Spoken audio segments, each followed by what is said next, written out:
Yang pertama tentang cinta sekarang. Katanya Rumi, cinta itu sifatnya universal. Karakter yang dimiliki semua orang. Agama apapun. Dari budaya apapun. Tidak ada agama, tidak ada budaya, tidak ada peradaban yang tidak menganggap cinta itu luhur dan baik. Semua menganggap cinta itu luhur dan baik. Jadi itu rumus pertama. Kamu mencintai, itu tidak ada orang anggap kamu jelek apapun, kecuali yang duniawi. Jadi cinta ini perasaan yang universal. Yang kedua, cinta itu obat. Obat dari kesombongan, obat dari kelemahan, obat dari duka cita. Mengingatkan yang minggu-minggu lalu ya. Jadi cinta itu kan ketika orang berhubungan dengan sesuatu, tapi dia tidak memiliki pamrih apapun selain untuk yang dicintai. Ibu ke anak, orang tua ke anak, mungkin kamu dengan sahabatmu, ketika nggak nuntut apa-apa, kepingin yang kamu cintai ini bahagia, baik, unggul, dan bila perlu kamu berkorban demi kebahagiaannya, demi kebaikannya. Nggak usah ada balasan apa-apa. Kan itu kemarin definisinya cinta. Nah, cinta yang kayak gini, ini melatih jiwa. Yang pertama apa? Jiwa jadi nggak sombong. Jiwa pecinta itu jiwa yang rendah hati. Kenapa? Dia tidak mikir dirinya. Kok kamu merasa pecinta tapi masih sombong? Belum berarti. Perlu latihan lagi. Dan pecinta pasti kuat. Ya kan? Jiwa yang kuat itu kan jiwa yang dia selalu ingin memberi, tidak minta-minta, tidak ingin dibalas. Kalau kamu memberi sesuatu dan masih ingin balasan, berarti belum cinta. Makanya minggu lalu Robiah Adawiyah bahkan bilang, enggak, ya Allah, kalau aku ibadah ini hanya minta surga, jauhkan aku dari surga. Kalau aku ibadah ini takut dengan neraka, masukkan aja aku ke neraka. Aku tidak butuh surga, tidak butuh neraka. Aku hanya butuh dirimu, butuh ridhomu. Tadi kan rumusnya bukan ilal jannah atau minan nar, tapi ilaihi roji'un, pada Allah. Sering saya ilustrasikan surga dan neraka itu kayak semacam iming-iming biar kamu jalan menuju Allah. Kayak orang tuamu ngasih, belajar loh, nanti kalau belajar rajin tak beliin sepatu. Membeli sepatu ini surganya bagi kamu. Padahal maunya orang tuamu bukan sepatunya. Begitu kamu belajar, kamu akan pinter dan kamu akan ngerti manfaatnya pinter. Sholatlah, ibadahlah, zikirlah, biar kamu masuk surga. Kamu kan semangat begitu dipameri surga. Padahal begitu kamu tempuh jalan itu, sebenarnya kamu sedang menuju Allah. Itu memang diiming-imingi begitu. Karena manusia itu butuh reward konkret biasanya. Kalau rewardnya abstrak, orang geraknya susah. Tenang aja, besok di surga 72 bidadari gratis. Di sana bisa makan sak kapoi. Ini kayak diiming-iming. Kamu kan terus jadi semangat. Sebenarnya kalau kamu jalan di situ, ya kamu akan ketemu Allah. Surganya dapat surga yang punya Allah kok. Masuk ketika kamu sampai ke Allah, jiwamu tumanina sama Allah dicemplungin neraka, kan enggak? Ya pasti surga. Dan nikmatnya bareng Allah itu jauh melebihi surga. Nanti banyak teks yang bilang itu. Cuma kamu tidak bisa bayangkan. Apa sih Pak enaknya? Bayanganmu kan sama Allah terus duduk jejer sama Allah. Tidak enak Pak, enak di surga Pak. Banyak bidadarinya. Iya, pikiranmu masih material, belum nyampe enaknya Yang punya pacar bisa menganalogikan. Ketika kamu duduk jejer sama pacarmu, itu kan seneng kamu. Duduknya setengah jam itu rasanya baru 1 menit. Pinginnya berlama-lama bareng terus, itu karena sudah cinta. Sama Allah kalau kamu jatuh cinta juga begitu. Kayak Nabi Musa itu loh, waktu Nabi Musa naik ke Bukit Tursina kan Allah ngajak ngobrol. Musa, yang di tanganmu itu apa? Sebenarnya kan jawabannya simpel. Musa tinggal ngomong, ini tongkat ya Allah, kan beres. Wong itu memang tongkat. Tapi karena Musa ini sewenengnya disapa oleh Allah, jawabannya panjang. Ini tongkat ya Allah. Tongkat ini kalau saya pukulkan dia bisa jadi ular. Kalau saya angkat, jawabannya panjang itu. Ya kalau Allah mau bilang, emangnya aku tidak ngerti. Loh, tapi Gusti Allah ngerti dan ya dibiarin aja, ya enggak dimarahin. Kenapa? Karena sudah saling jatuh cinta. Bareng sama Allah itu enak. Kok kamu masih membayangkan, belum terbayang pak enaknya bareng sama Allah itu, memang berarti kamu belum jatuh cinta sama Allah. Ya latihan jatuh cinta. Orang Jawa punya rumus, tresno jalaran soko kulino. Ayo dikulinakan sama Allah, apa dikulinakan itu? Dibiasakan. Akrab sama Allah, nanti kamu akan jatuh cinta. Entah kapan nanti kita akan ngambil sesi cinta lagi. Saya ingin ngangkat Ghazali. Ghazali konsepnya lebih konkret, jalan untuk mencintai Allah. Tapi kapan-kapan, jangan cinta terus, nanti kamu mabuk. Oke, terus. Nah, cintalah yang bikin alam semesta ini bergerak. Nanti Rumi punya teori evolusi yang khusus, tapi saya tidak akan sampaikan sekarang. Kapan-kapan Rumi nanti akan banyak sesinya. Jadi gara-gara ada cinta ini loh, alam ini bersatu dan berpisah. Orang tua sama anak habis bersatu berpisah. Berpisah ini juga tanda cinta. Kalau orang tua tidak mau nyapih anaknya, padahal berat nyapih anak ini, tidak tego nyapih anak, tapi harus disapih. Kenapa? Karena cinta. Jadi pertemuan dan perpisahan itu banyak ya karena cinta. Kamu melepas masa mudamu menuju masa dewasa. Janjane pengenmu mbok saya muda terus, nggak bisa.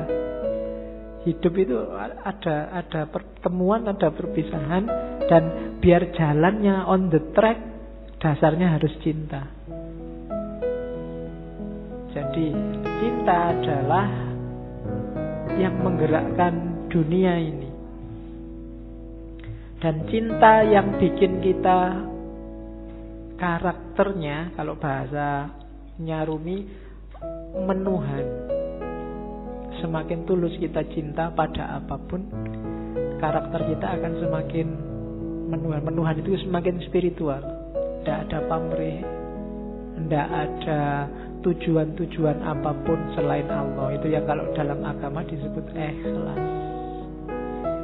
Jadi ciri sejati cinta itu justru ada pada ikhlas. Ikhlas itu kamu beribadah, satu-satunya target adalah keridhoannya Allah. Makanya Robiah kemarin di hampir semua puisinya selalu bertanyakan, ya Allah, apakah engkau ridho dengan ini? Kalau engkau ridho aku tenang. Sebelum aku yakin engkau ridho, aku ini masih gelisah. Jadi yang dikejar cuma ridhonya Allah. Satu-satunya yang dikejar cuma Allah. Itu namanya ikhlas. Lillahi ta'ala. Tidak karena apapun. Ya Allah, aku amal baik ini, semoga engkau ridho ya. Jadi yang ada di pikiran itu selalu nyari ridhonya yang dicintai. Sama kayak kamu pacaran itu kan, selalu mikir, iki pacarku kalau gini seneng enggak ya? Kalau tak bawa ini mau enggak ya? Kalau kan yang dipikir di pikiranmu selalu yang kamu enggak pernah mikir dirimu sendiri kan? Begitu diajak ke warung, ini kamu sukanya warung yang mana? Kan bukan sukaku, sukanya dia. Jadi ketika orang jatuh cinta, egonya hilang. Dia tidak ngomong aku lagi, tapi ngomong kamu. Kalau kamu jatuh cinta ke Allah juga, bukan akumu lagi yang bilang, tapi ridhonya Allah. Apa sih maunya Allah? Kira-kira kalau aku gini Allah ridho enggak ya? Begitu kamu ujian mau nyontek, ini kira-kira kalau aku nyontek Allah ridho enggak ya? Anda Bapak Allah Maha Pengampun, ha? Waduh, itu akhirnya. Iya. Ya kamu yang ngerti lah. Oke, terus bentuk apa saja, ekspresi apa saja yang lahir karena cinta yang tulus tadi pasti baik. Tidak mungkin tidak. Tidak mungkin mencelakakan. Kalau ada yang mencelakakan, berarti itu belum cinta dan pasti bukan cinta. Kalau dasarnya cinta, apapun yang keluar pasti baik. Dan yang kedua, cinta bukan suka, bukan duka. Kayak Robiah kemarin, tidak peduli hukuman. Cinta itu yang ada hanya ego yang lenyap, yang dipikir hanya dia. Terus, nah, cuma katanya Rumi, jangan ditanya apa definisinya cinta. Seseorang bertanya, apa itu cinta? Aku jawab, jangan tanya tentang maknanya. Kalau engkau sudah menjadi seperti aku, maka engkau akan tahu. Nulisnya salah itu. Saat cinta memanggilmu, engkau akan berkisah tentang itu. Jadi cinta itu penting, modus paling penting dalam hidup ini. Dan gak usah kamu terlalu capek mendefinisikan, membahas, mengkaji apa itu cinta. Jalani saja. Gak usah kamu tanya, Pak, definisinya cinta apa? Ciri-cirinya apa? Jenis-jenisnya apa saja? Itu tidak terlalu penting, katanya Rumi. Yang penting apa? Jalani saja, nanti engkau paham. Kamu gak perlu ke perpus nyari teori pacaran yang baik, cara menarik lawan jenis, cara gak penting. Terus langsung pacaran kamu akan ngerti. Oh gitu tuh pacaran itu. Oh gini tuh kawin itu kan gitu. Kamu berteori macam-macam kesuwen. Kamu nyari terlalu banyak referensi, tidak penting. Jalani saja, kamu akan ngerti. Wong ini dunia rasa. Kalau rasa itu kan ya tidak bisa dijelaskan. Rasa pedes adalah rasa. Susah kan menjelaskannya. Wong rasa, nggak bisa dijelaskan. Sama kayak cinta. Ya perkawinan itu kan juga banyak urusan rasa. Kawinnya sendiri itu kan intinya rasa. Kamu nyari penjelasan, Pak, saya belum kawin sih Pak, kira-kira kawin itu rasanya gimana Pak ya? Nggak bisa, ya kawin loh, nanti kamu ngerti. Mbok kamu nonton sekian puluh video, tetap nggak bisa.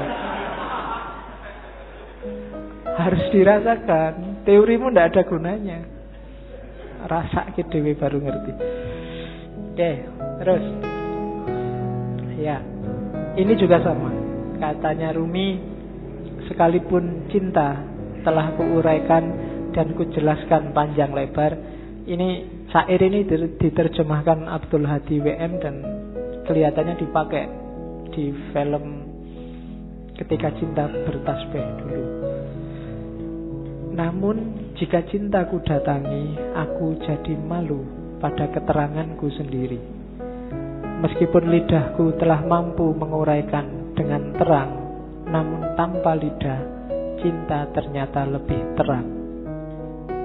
Sementara pena begitu tergesa-gesa menuliskannya. Kata-kata pecah berkeping-keping begitu sampai pada cinta. Dalam menguraikan cinta, akal terbaring tak berdaya, bagaikan keledai terbaring dalam lumpur hina. Cinta sendirilah yang menerangkan cinta dan kisah cinta. Nah, itu Rumi. Jadi orang yang bisa berpuisi seperti ini pasti ngalami. Tidak bisa enggak. Sepinter apapun kamu bikin puisi, kalau belum pernah jatuh cinta benerman, puisimu tidak akan ada rasanya. Mending jangan bikin puisi cinta. Ya, bikin aja puisi-puisi eksploitasi alam itu. Ya kan? Kan banyak puisi eksploitasi alam. Angin berhembus, kemudian ya. Oke. Puisi yang mengeksploitasi alam itu. Oke. Kita lihat. Ini Masnawi. Di Masnawi Rumi banyak ngutip ceritanya Laila Majnun untuk menjelaskan cinta. Laila Majnun yang karangannya Nizami. Saya membayangkan entah kapan sesi cinta ada beberapa novel cinta dari dunia sufi ya, bukan dari dunia populer, yang bagus untuk kita kaji di Ngaji Entah Kapan, termasuk Laila Majnun. Jadi satu ketika Majnun ini sakit, badannya lemah. Terus dia datang ke tabib. sama tabibnya, "Oh Majnun, ini untuk biar sakitmu ringan, kamu harus dibedah sedikit, ada bagian tertentu tubuhmu yang darahnya harus dikeluarkan." Majnun, "Oh, jangan, saya takut." Tabibnya heran, "Loh, kamu ini gimana sih? Kamu kan sudah lama jadi orang gila, sudah keluar masuk hutan, ketemu macan, kok takut hanya dibedah kecil aja?" "Bukan, saya takut Laila terluka." "Loh, Laila mana? Yang dibedah itu dirimu, bukan Laila." "Loh, enggak, di setiap jengkal tubuhku, setiap tetes darahku itu sudah tercampur oleh Laila. Aku sudah tidak bisa membedakan lagi."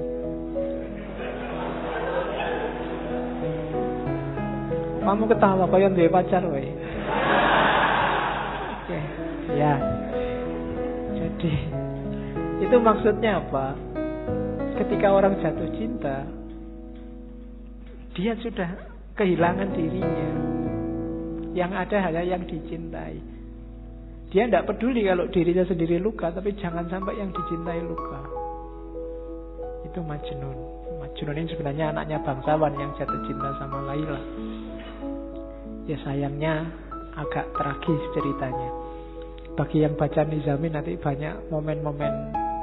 Ada momen yang menurut saya bagus. Misalnya ketika Majnun saking pinginnya ketemu Laila yang sudah dinikahi orang lain, dan khawatir ketahuan keluarganya Laila, karena kalau ketahuan keluarganya Laila dia bisa diajar. Jadi waktu ada gerombolan ternak kambing lewat depan rumahnya Laila, dia ikut merangkak di situ bareng, hanya sekedar untuk melihat rumahnya Laila.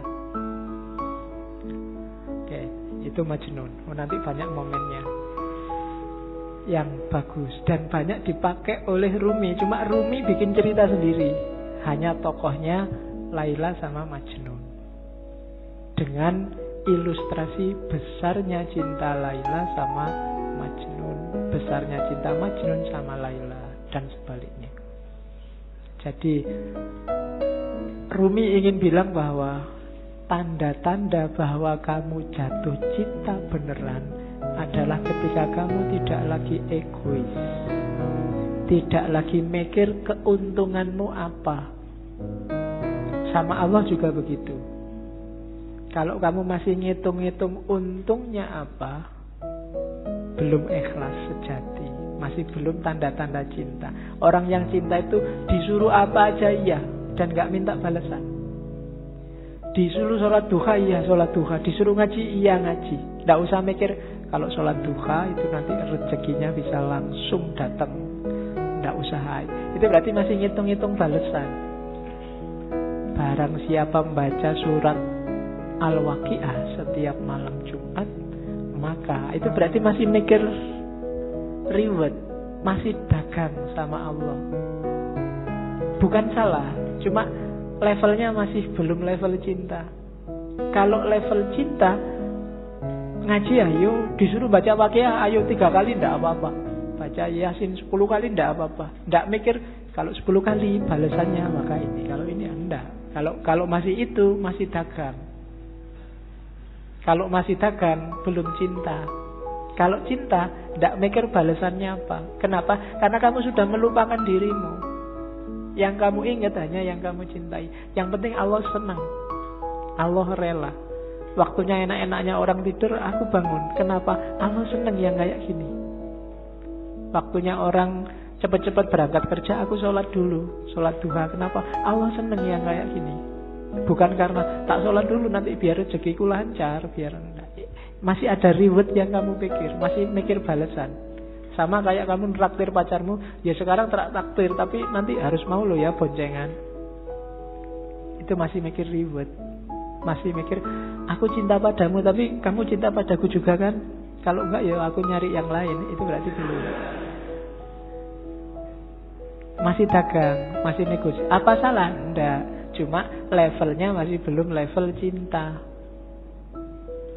Ketika belum level cinta ya harus dinaikkan lagi, masih negosiasi, masih bukan Allah satu-satunya.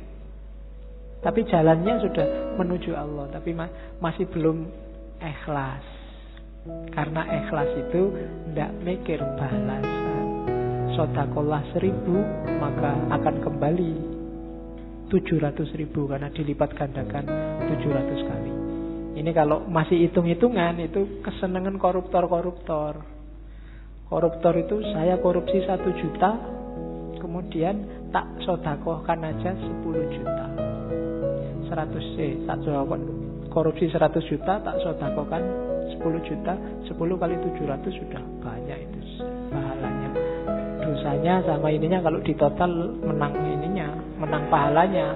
Kan korupsinya dosa 1 juta, sementara itu hitung-hitungan matematika.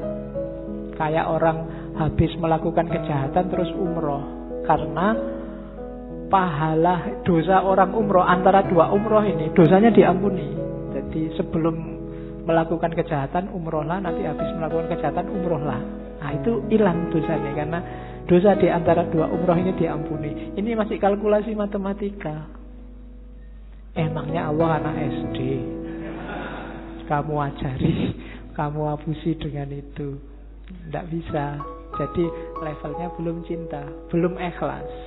Maka katanya Ruminda kayak Majnun dan Laila.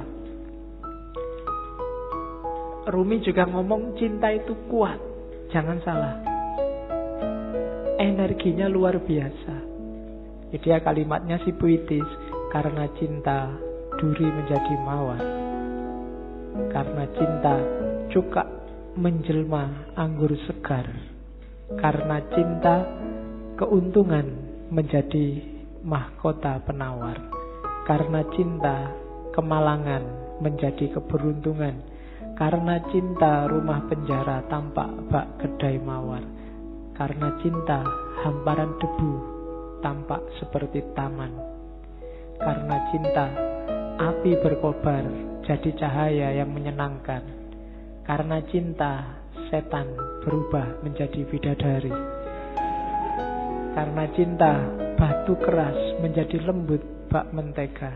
Karena cinta duka cita menjadi riang gembira. Karena cinta hantu berubah jadi malaikat. Karena cinta singa tak menakutkan seperti tikus. Karena cinta sakit jadi sehat. Karena cinta amarah berubah jadi ramah.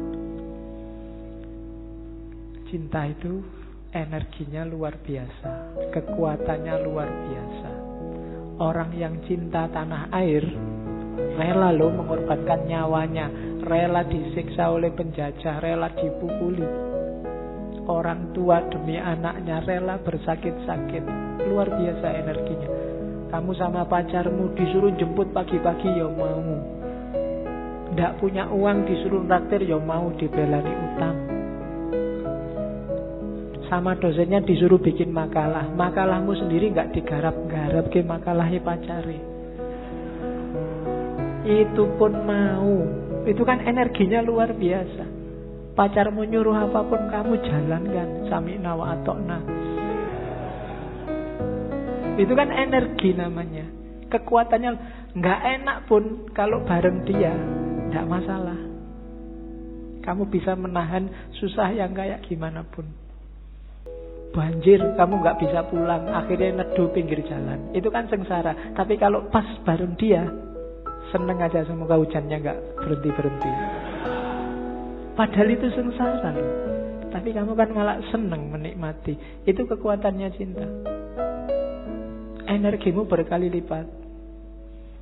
Ya syukur kalau ke Allah, tapi kalau ke yang bukan Allah, manfaatkan energimu sebaik-baiknya. Jangan sampai terlampiaskan secara tidak bermanfaat, sia-sia, eman-eman. Kalau kan kadang-kadang kamu nulis WA ke pacarmu aja kan dihapus berapa kali, khawatir keliru. Itu kan energi juga. Betapa sabarnya kamu waktu itu, betapa telatennya kamu. Mau tidur kamu nunggu, kok belum WA ya, kamu bela-belain melekan sampai dia bilang miss you, good night, kan loh. Ya kan? Loh itu kan energi loh. Padahal kamu disuruh apa aja, suruh melekan enggak mau, tapi ini kamu mau melekan, itu energi. Coba energi ini dipakai untuk yang lebih manfaat, lebih luar biasa. Atau Alihkan energi cinta untuk Allah. Kalau sudah jatuh cinta sama Allah, jangankan bangun malam, sepanjang malam tidak tidur pun sanggup. Para sufi banyak yang kayak gitu, saking asiknya sama Allah. Kayak Robiah kemarin kan, ya Allah, para pecinta sudah sama yang dicintai. Lampu-lampu telah mati, rembulan telah muncul, dan sekarang ini loh aku, mbok datanglah padaku. Waktu pagi dia tidak mau tidur juga masih bilang, ya Allah, malam telah pergi, tapi aku akan di sini menunggumu terus sampai kamu datang lagi, sampai malam lagi. Itu Robiah. Kan apa? Asik kalau sama pacarnya terus, kalau sama yang dicintai terus. Jadi kalau sudah jatuh cinta, tidak ada yang namanya berat.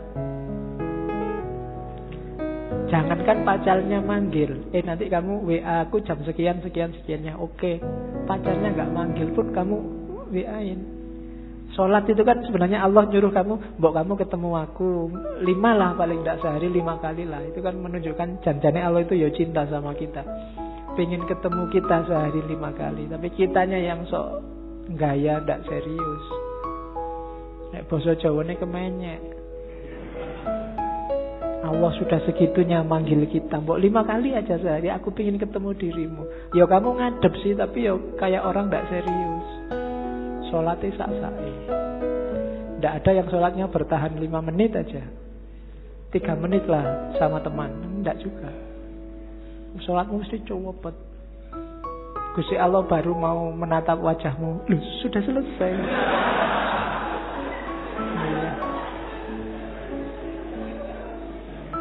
Mungkin kaget itu, mungkin malaikatnya yang nyaket sholat, ini baru sholat, ya Allah ini dia lagi sholat nih, terus Allah datang, oh selesai sudah, telat.